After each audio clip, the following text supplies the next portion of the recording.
The Caribbean night was black and heavy with mist when Sanger Rainsford leaned on the ship's rail, breathing in the salt air.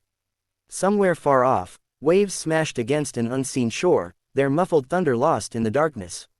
The crew had whispered earlier about the place they called Ship Trap Island, a jagged speck of land shrouded in superstition. Rainsford, a man who had hunted jaguars in the Amazon and lions in Africa, laughed off such talk.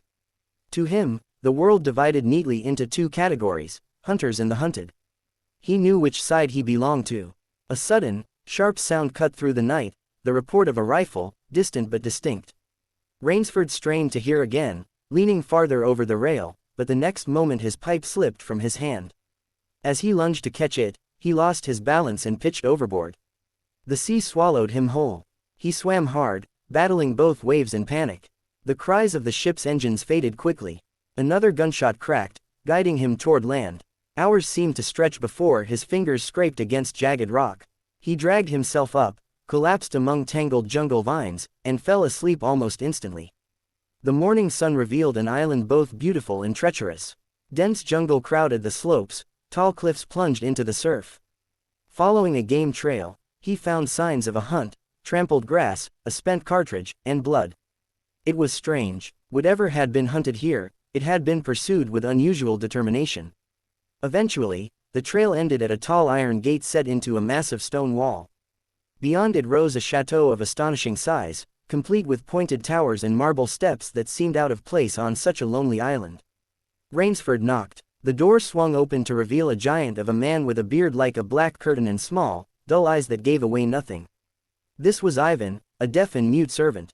He leveled a revolver at Rainsford until another voice, smooth and cultured, intervened. From the shadows stepped a tall man with silver hair and refined manners. He introduced himself as General Zaroff. Over dinner in a lavishly furnished hall, Zaroff revealed himself as a fellow hunter. His eyes lit with admiration when he learned Rainsford's name. He had read his books on big game hunting. Yet, as they talked, something unsettling emerged. Zaroff spoke of hunting with a passion that bordered on obsession. Ordinary game had grown too easy for him, tigers bored him, Cape buffalo posed no challenge. What he craved now was the ultimate quarry, an animal that could reason, one that could fight back in unpredictable ways. At first, Rainsford thought he misunderstood. Then Zaroff made it plain: he hunted men. Shipwrecked sailors, lured to the island by false lights, became his prey. The chateau, the food, even the hospitality were part of his game. He gave his quarry food, a knife, and a head start. If they survived for 3 days, they were free to go.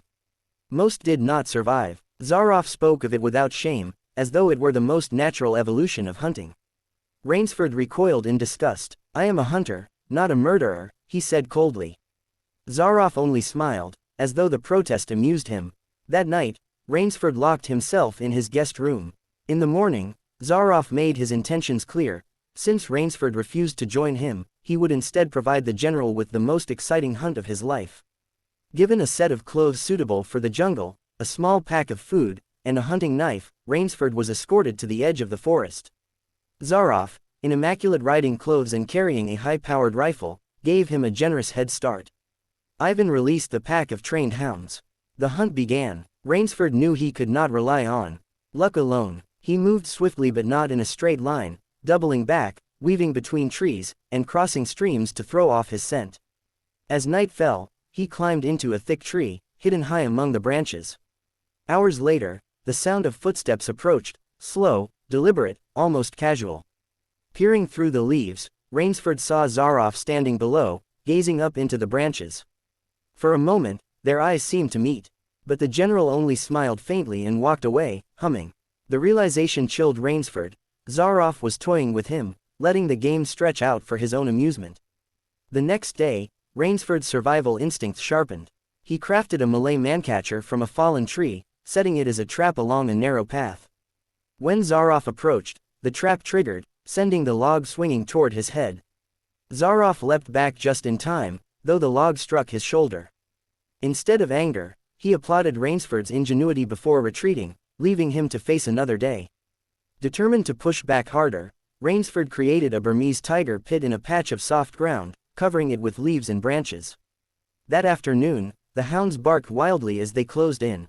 The pit claimed one of them, a deep growl ending in a sudden yelp. Zaroff's voice carried through the trees, regret for the loss of his best hound, but excitement for the challenge Rainsford posed. On the third day, Rainsford's situation grew desperate. He fashioned his final trap, a spring-loaded knife tied to a young sapling.